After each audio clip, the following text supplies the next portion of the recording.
वो सायरब किसी को भी नहीं मिलना चाहिए, क्योंकि उसकी वजह से हमारे बेटे की नहीं 9 बच्चों की मौत हो चुकी है। थोड़े बहुत तो हमने जेवर यहीं से 1-2 जेवर हमारे बेच चुके थे जो था हमारे पास, वो सब पैसा लेके गए थे। हम लोगों ने 1-2 डायलिसिस भी करवा लिए। दवा ही जहर अगर बन जाए तो इंसान फिर किस पे भरोसा करेगा। मेरा बच्चा नहीं बच सका। 10 साल पहले का ब्रांड है और एमआर आते हैं तो एडवाइस करते हैं और जो उनके कंपोजिशन रहता है उसके आधार पे हम बात करते हैं। मेरे द्वारा 1 या 2 लोगों को दिया गया होगा, ऐसा पूरे सैकड़ों लोगों को नहीं दिया और मैंने पिछले 10 सालों से ये प्रोडक्ट मैं यूज़ कर रहा हूँ। ये दुख, ये पीड़ा उन मासूम बच्चों के परिजनों की है जिनकी किडनी फेलियर से जान जा चुकी है। आज एक और बच्चे की नागपुर में इलाज के दौरान किडनी फेलियर के चलते जान चली गई और इस कड़ी में एक और नाम जुड़ गया। छिंदवाड़ा के अब 10 बच्चों की मौत हो चुकी है किडनी फेलियर के चलते और इन मौतों के पीछे की वजह बताई जा रही कफ सिरप में 48.6% जहर की मिलावट मिली है। जहर इसलिए कह रहे हैं कि जो केमिकल इसमें मिलाया गया है वो ऐसी चीज़ों में इस्तेमाल किया जाता है जिसे सुनकर आप भी हैरान रह जाएंगे और वो शरीर पर जाकर मानव शरीर के लिए एक जहर का काम करता है। तमिलनाडु सरकार ने इसकी पुष्टि कर दी है। जांच के बाद अधिकारियों ने पुष्टि की है कि इसमें 48.6% डाइएथिलीन ग्लाइकॉल पाया गया है। इसके बाद तत्काल प्रभाव से तमिलनाडु सरकार ने वहां पर तो इसकी बिक्री बंद ही कर दिया और मध्य प्रदेश में भी अब इसकी बिक्री पर प्रतिबंध लगा दिया गया है। इस पूरे मामले की IBC24 ने ग्राउंड पर जाकर पूरी पड़ताल की, उन परिजनों से बात की जिन्होंने अपने मासूम बच्चों को खोया है, उन डॉक्टर से भी बात की जिन्होंने ये दवाएं लिखी थी और इस बातचीत में, इस पड़ताल में कई चौंकाने वाले तथ्य सामने आए हैं। इस पूरे मामले को आपको विस्तार से बताते हैं। नमस्कार, मेरा नाम है शिवम द्विवेदी और आप देख रहे हैं IBC24 डिजिटल। पहला संदिग्ध मामला 24 अगस्त को सामने आता है और पहली संदिग्ध मौत 7 सितंबर को होती है। इसके बाद से लेकर आज शनिवार तक एक एक करके 10 बच्चों की जान किडनी फेलियर के चलते जा चुकी है और इन जितने भी बच्चों की जान गई वो सभी छिंदवाड़ा के परासिया ब्लॉक के रहने वाले थे। इन सभी में शुरुआती लक्षण पहले बुखार आता है तेज, उसके बाद पेशाब करने में परेशानी होती है। डॉक्टर्स के पास इन्हें ले जाया जाता है जहां इलाज के बाद भी इनकी जान नहीं बच पाती है। मेडिकल कॉलेज के शिशु रोग विशेषज्ञ डॉक्टर नांदुलकर ने बताया कि इन बच्चों को इलाज के लिए यहाँ लाया गया था, लेकिन जब इनकी हालत बिगड़ती देखी गई तो उन्हें नागपुर रेफर किया गया। नागपुर में इनका इलाज किया गया लेकिन इनकी जान नहीं बचाई जा सकी। इसके बाद जब इन बच्चों की किडनी की बायोप्सी जाँच कराई गई तो उसमें चौंकाने वाला खुलासा हुआ। इनकी किडनी के बायोप्सी जाँच में डाइएथिलीन ग्लाइकॉल दूषित पाया गया और ज़्यादातर बच्चों को इसी कॉम्बिनेशन का सिरप दिया गया था, जिसके बाद इस बात की और पुष्टि हो गई कि इस सिरप में कुछ तो गड़बड़ है जिसके चलते मासूमों की जान जा रही है। पहले आपको ये बता देते हैं कि एथिलीन ग्लाइकोल होता क्या है और ये मानव शरीर के लिए कितना खतरनाक होता है। एथिलीन ग्लाइकोल एक रंगहीन, गंधहीन और अल्कोहलिक कंपाउंड होता है जिसका इस्तेमाल फार्मा कंपनियां मिलावट के तौर पर कफ सिरप में करती हैं। इसका इस्तेमाल व्हीकल इंडस्ट्री में हाइड्रोलिक ब्रेक फ्लड्स बनाने में किया जाता है। इसके अलावा ये स्टैम्प पैड की स्याही, बॉल पॉइंट पेन और सॉल्वेंट पेंट आदि में भी इस्तेमाल किया जाता है। ये इतना खतरनाक होता है कि इंसान के शरीर में जाकर जहर का काम करता है। सबसे पहले ये बॉडी के सेंट्रल नर्वस सिस्टम को डैमेज कर देता है, फिर हार्ट को और अंत में किडनी फेलियर के लिए जिम्मेदार होता है और इसी किडनी फेलियर के चलते 10 मासूम बच्चों की जान जा चुकी है और उन सभी बच्चों को डाइएथिलीन ग्लाइकॉल मिला हुआ कोल्ड ड्रिंक सिरप दिया गया था और उनकी मौत का प्रारंभिक कारण भी किडनी फेलियर ही बताया गया है। मासूमों की मौत के बाद अब उनके परिजनों का रो रो कर बुरा हाल है। वो अपने बच्चों की तस्वीरों के देखते हुए रो पड़ते हैं, उनकी आंखें भर आती हैं। उन्होंने इस घटना के बाद कड़ी कार्रवाई की प्रशासन से मांग की है। उनका कहना है कि अगर दवा ही जहर बन जाए तो फिर आदमी क्या करेगा। एक मासूम की मां ने कहा है कि इस दवा पर जितना जल्दी हो सके प्रतिबंध लगाया जाना चाहिए और कड़ी कार्रवाई की जानी चाहिए। हमारे बेटे की तो जान नहीं बच सकी, लेकिन किसी और के घर का चिराग नहीं बुझना चाहिए। सरकार से तो मैं यही चाहूँगी, अगर ये सायरब की वजह से हुआ तो इस कंपनी को बंद कर दिया जाए। वो सायरब किसी को भी नहीं मिलना चाहिए, क्योंकि उसकी वजह से हमारे बेटे की नहीं 9 बच्चों की मौत हो चुकी है और हमारे बच्चे को भी कोल्ड ड्रिंक ही दिया गया था। देखो, जब हम पहली नाइट यहाँ से निकल रहे थे तो हमारे पास कुछ भी नहीं था।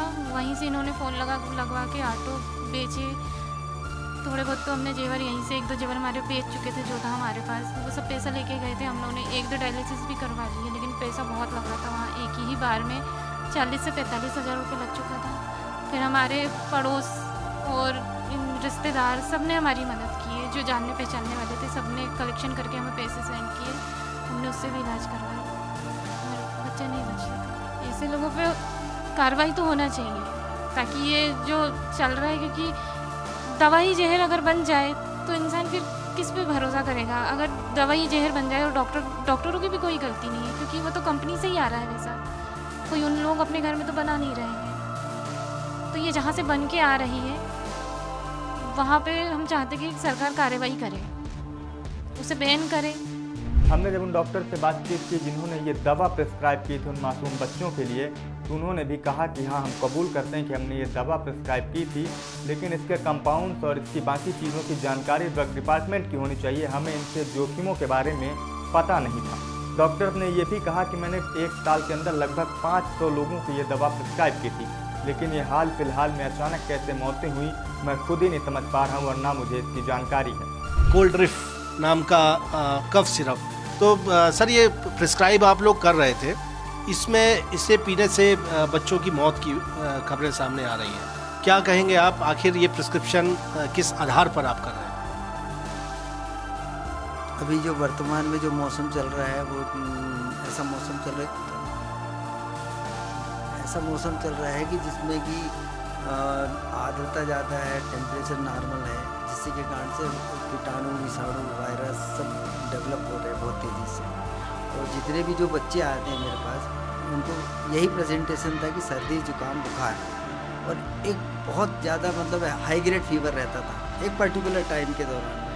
तो उनको हम लोग सर्दी जुकाम हुआ तो भाई एंटी कोल्ड सिरप लिखना है, तो एंटी कोल्ड सिरप एक अकेला कोल्ड ड्रिप नहीं रहता, बाकी कोल्ड ड्रिप बाकी भी एंटी कोल्ड वगैरह देते हैं।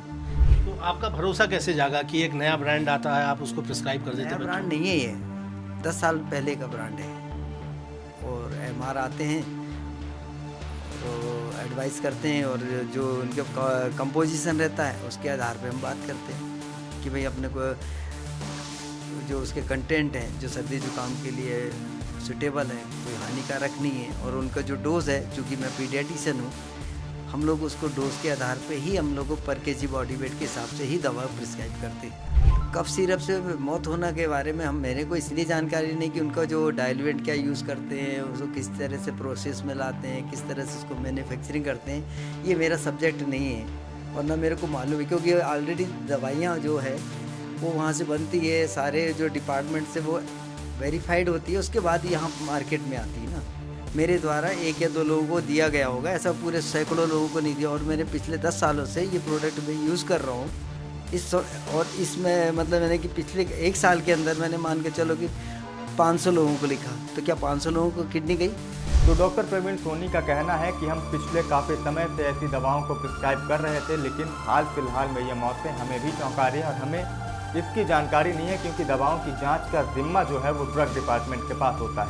अब आपको बता दें कि जब ये घटनाएं आना शुरू हुई तो सबसे पहले ICMR ने भी इसकी काफ़ी स्तरों पर जांच की है।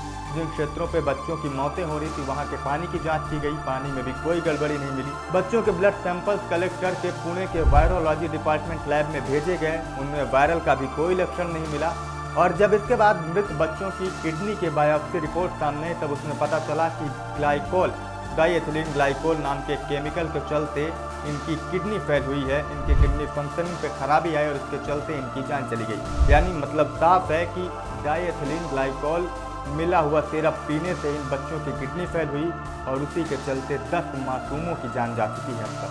आज शनिवार को भी इलाज के दौरान नागपुर में एक बच्चे ने दम तोड़ दिया। तमिलनाडु में ड्रग डिपार्टमेंट की जांच रिपोर्ट आने के बाद अब मध्य प्रदेश में भी इसे बैन कर दिया गया है।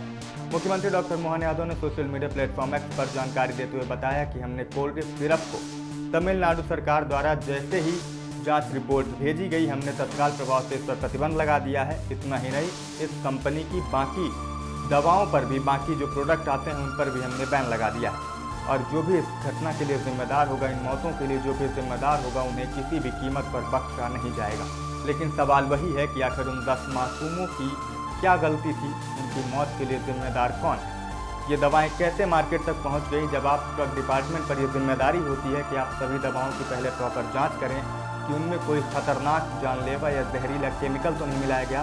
बावजूद इसके ये दवा मार्केट में आती है और उन बच्चों को प्रिस्क्राइब करके दी जाती है और नतीजतन 10 बच्चे अपनी जान से हाथ धो बैठते हैं, अपनी जान देकर इसकी कीमत चुकाते हैं।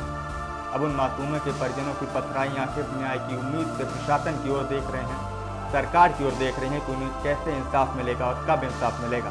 उन्होंने मांग की है प्रशासन से भी, सरकार से भी कि इसके लिए जो भी जिम्मेदार हो उनके खिलाफ कठोर कार्रवाई की जाए।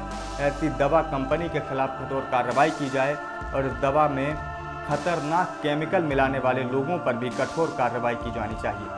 इस वीडियो में फिलहाल के लिए इतना ही। मेरा नाम शिवम द्विवेदी है और आप देख रहे थे IBC 24 डिजिटल। इस घटना से जुड़ी जो भी जानकारी होगी हम आप तक पहुंचाते रहेंगे। फिलहाल बने रहें हमारे साथ और अगर वीडियो पसंद आए तो इसे लाइक और शेयर करना ना भूलें।